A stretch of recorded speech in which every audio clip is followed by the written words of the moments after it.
Well, power is a tool. It's totally neutral. Like a hammer, you can use it to build a house, or you could clobber someone over the head and kill them with it. So power is simply a tool. It's neutral. It is neither good nor bad. It can be used for evil. It can be used for great good. But power is the sense of having control over the immediate environment, over events that are occurring in your life. So to use this, to flip it around to the negative, if you sense in your daily life that you have no ability to influence your children, your spouse, your partner, the colleagues at work, your boss, the people in your company, it's a miserable, miserable feeling. You have no power, you have no control, you have no influence. You can't tell people you tell people to do something and they don't listen to you, right? Or they do things to you that kind of block your path, and you have no way of getting them to stop this. That feeling of powerlessness is something that human beings cannot endure very well. And if you feel powerless for very long, something's going to warp inside of you psychologically. You're going to turn inward. You're going to become resentful. You're going to become angry. You're going to have pools of anger, developing inside of you deeper and deeper and deeper. And you're not going to have control over yourself. So power is the first sense of control is over yourself, over your emotions, so that you're not always reacting and getting angry, so that you have a little bit of detachment. So when it comes to those situations where you need to move or influence people like your children, your spouse, your colleagues, your boss, you're able to step back a half step, a full step, couple steps, and think and go, what is it that will actually move that person in the direction that I want? How can I actually influence them effectively so they don't hate me, so they don't resent me, so that they actually do what is in my interest without maybe even realizing it, or that the interests align in some way? So that is power for me, right? It begins with yourself. It begins with a sense of detachment from the events happening to you. And it's the ability to strategize and think in each situation in life. This is a move that will gain me a little degree of control over events. You can never, ever have complete control.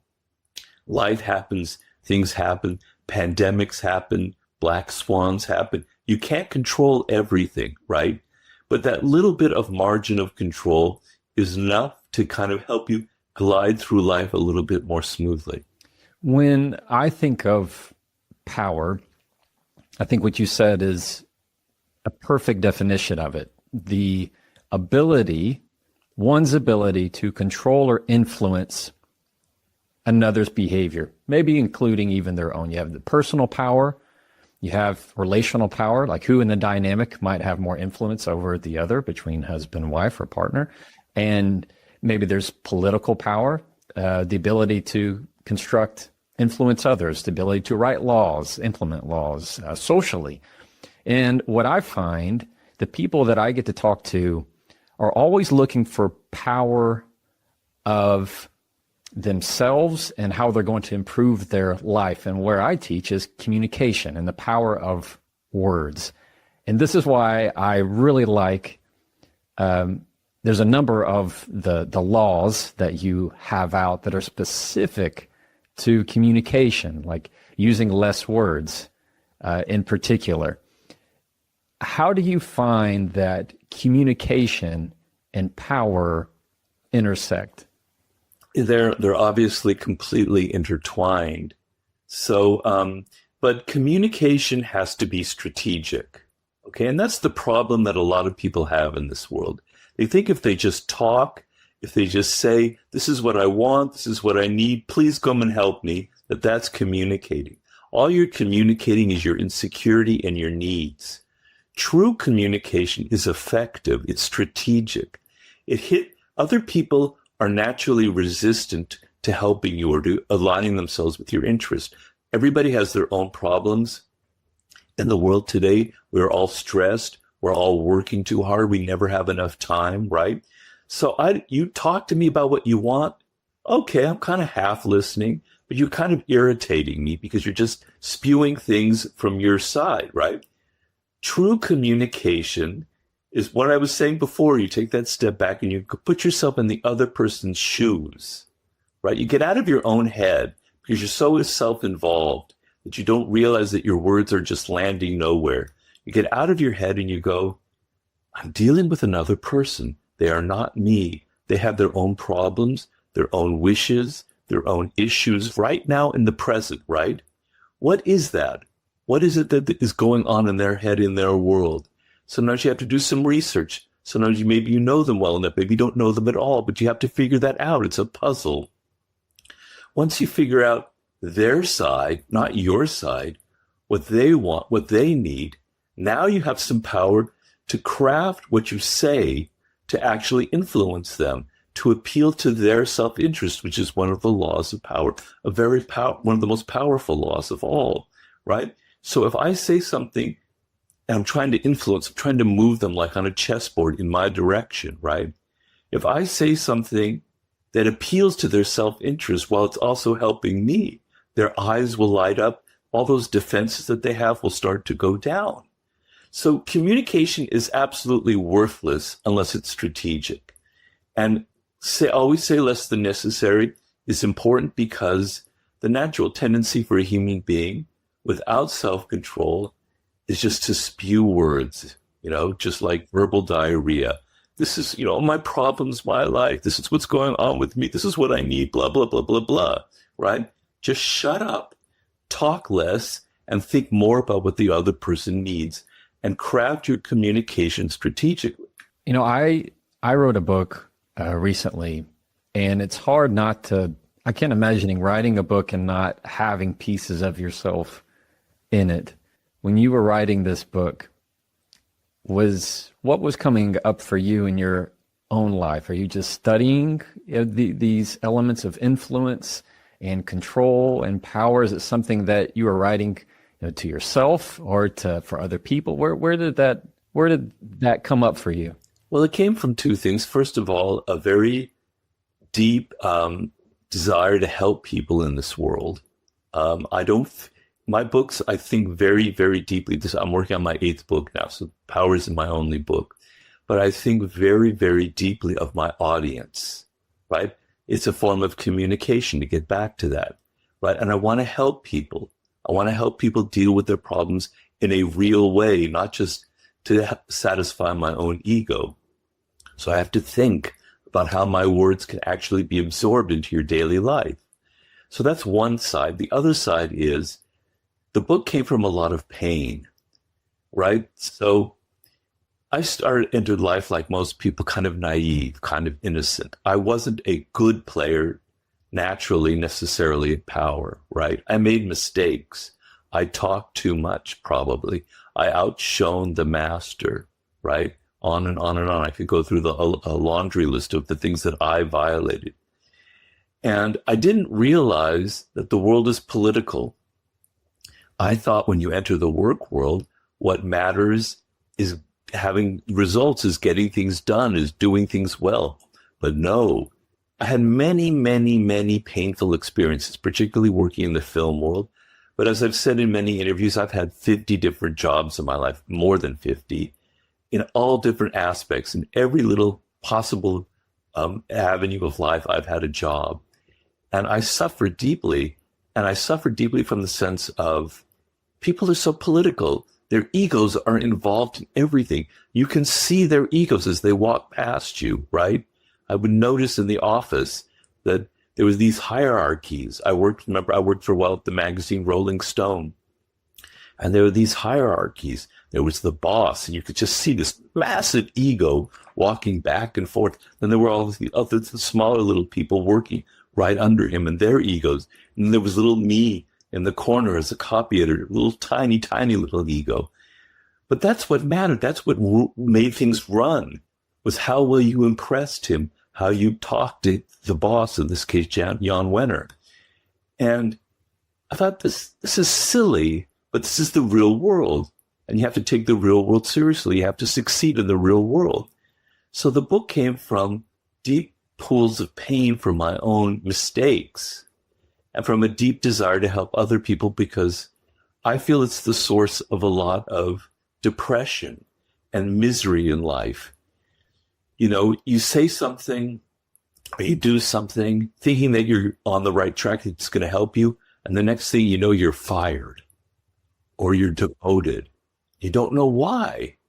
I felt, you know, I see people around me having these problems. So those are the two strands of the book, a deep desire to help people and a realization that the world is political, full of egos, and that mistakes are very costly and painful, and I made plenty of them. Yeah, well, you're not alone. We've all made a lot of mistakes. Looking back at it now and knowing the impact of the book, and I want to talk about the book specifically that you're writing and going to be releasing soon, is for those who haven't read it, or those who might go, you know what, now that I've listened to this episode, I want to pick it up again. Maybe they have it on their shelf. I haven't looked at it in a while. How do you find, and especially being the one that wrote it, that this topic can also be very healing? I get a lot of emails from people that, you know, it's helped them, it's turned their life around, or they've started a business because of the book. Of course, they're, you know, it's anecdotal, so I'm sure there's a lot of stories out there, people who've been hurt, who've been on the other side of the manipulation. I understand that. But what's healing and liberating is to finally have that little light turned on inside of your brain that this is how the world works. I didn't realize that. I thought what mattered was just being myself. I thought that I could just do my job, say the things that I like, dress the way that I like to dress, just be myself, and it was enough. And no, I'm suffering from it. And just seeing that little switch go on in your brain that no, the game is different. It's played differently. There are rules to this game. You can't just come in and play poker and just do whatever you want. There are rules for poker. There are rules for chess. You don't know the rules. You're just playing terribly and you're suffering. And just that little bit of switch inside going, maybe I'm entering this game. Maybe I'm from the wrong angle. Maybe I'm being too selfish, egotistical. I'm too self-absorbed. And I'm not thinking enough about the players in this game. That little switch of your perspective of how you look at it can be deeply healing and enlightening, because it's not natural to us. As I said, it wasn't natural to me. So I think in that sense, that's what has helped a lot of people who, like myself, enter the work world a little bit innocent and a little bit on the naive side. This episode was brought to you by Cozy Earth. One of the reasons I love Cozy Earth is because their products are just that dang good. When it comes to anything that I want to wear that is soft and comfortable, I'm talking hoodies, sweatshirts, sweatpants, which I am wearing a lot of right now that in Texas it is less than 60 degrees, which means it's freezing here. From our bed sheets to our bath towels to everything that is quality product, that's Cozy Earth. And I love talking about them because I use their stuff all the time. Go to cozyearth.com/Jefferson, use the code Jefferson and get 40% off. cozyearth.com/Jefferson, get the code Jefferson for up to 40% off. If you're looking for anything in the holidays, you need to go check out Cozy Earth. You will not be disappointed, and you will find something that you go, oh, I need this and I need to get it for somebody else, but I definitely need it for myself. And now back to the episode. How can you tell if somebody is trying to manipulate you? Well, sometimes if people are clever, you're not going to realize it. Like if people are really good at the manipulation game, if they know the 48 laws of power, if they know how to seduce you, how to wrap their words and make you seem like they're just wonderful, and that they're out for your best interest. If they're really good at it, you won't realize it until it's too late. And so in my book, I think my last book, The Laws of Human Nature, what I tell people is you need to identify these people before they enter your life or before you start listening to them. You need to be able to identify the manipulative types before they start charming you, before they start enchanting you, before they start wrapping you up in their dramas. Because if you fall into that trap, it's going to probably be too late. Most people aren't such good manipulators. And you can sense it, right? They're very passive aggressive. They say things that they want to get from you, but there's a subtext involved, right? And a lot of the bad manipulators, you can feel it. You have an intuitive sense. You can understand it. There's something in their body language, something in how they speak. It doesn't seem sincere. But the main thing is to be able to sense people's character, to be able to identify the types of people out there. So, as I said, there's some people out there who are brilliant at the manipulation game, for whatever reason, not because maybe necessarily they read my book, but because it's in their DNA. They're just naturally good at it, right? People who are very political, okay? So your task is to be able to see through these people, because the problem that a lot of people have, I have to kind of circle around here a little bit. The thing that I try to say in the 48 Laws of Power is that it's a game of appearances.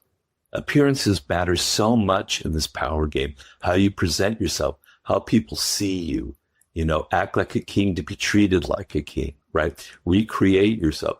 Your appearances is what people are judging you by, right? So at the same time, you have to control your appearances so people see you as powerful, but you have to see like a laser through other people's masks, through other people's games that they're playing, through the appearances they're trying to create. So the great manipulators out there, right, they have signs. They're not perfect. They give little clues, little crumbs that reveal that they're trying to play this kind of game on you. And that's why I wrote The Laws of Human Nature, where I give you tools for identifying the great narcissists out there. Because most of the master manipulators are toxic narcissists. And you have to be able to identify them before they enter your life. How to identify people who are full of envy. They are a very dangerous type. They'll become your best friend in order to hurt you, to sabotage you, because they feel envious. You have to identify them before they get into your life, on and on and on down the line. So that's sort of my advice. There's no simple answer how to identify a manipulator. It's in their character, it's in their body language, it's the little signs that they give out, and you have to be able to see through people's masks and not always take appearances for reality. The people who would read this book and let's say they've read it, they really understand it, they're putting it into practice, and there's somebody who wants to have, as we've defined, more power in their life, whether it's for good or whether it's for bad. And through that, they're going to be able to, as a verb, manipulate people for good or for bad to their purpose. Do you find that the people who read this book are doing it with ill intent or for good intent? Like I know you have to have had a lot of feedback from this book over the last many years. Yeah. And I'm curious what you'd speak to that. Well, let me clear up one thing, though, that not all of the laws are about manipulation, right? Right. I mean, I guess it's how you define manipulation. But creating compelling spectacles, one of the laws, is, creating something that draws a lot of attention, right? Which is what a lot of life and social media involves. Now, you can say in some ways it's manipulation, but it's also just trying to please people, just trying to bring pleasure into the world, just trying to create a spectacle that attracts attention. I don't necessarily see every law in there about manipulation. But to get to your point, I've said this before, the people who are really, really nasty and evil at the game of power, and they're out there. I would say maybe 3 to 5% of the population would be like that. Maybe I'm overestimating the number. You don't really need a book like the 48 Laws of Power, right? They've been learning this from a very early age. They probably had troubled childhoods. I don't want to get too deep into the psychology of that, but they've been wounded in their childhood, right? And they learn from the age of 6 or 7 or 8. This is how you get people. This is how you string people along. This is how you get attention. This is how you be dramatic. This is what you say. This is how you get mommy and daddy to pay attention to me. This is how, you get the teacher to like me. They've learned this step by step at an early age. By the time they enter the work world in 22, they've been doing this in high school. They've been doing that at college or wherever. They're getting better and better at it. Then this book comes along, The 48 Laws of Power. Well, they don't need to read that. If they read it, it's just going to confirm the things that they've kind of intuitively understood. Now, I don't deny that there's going to be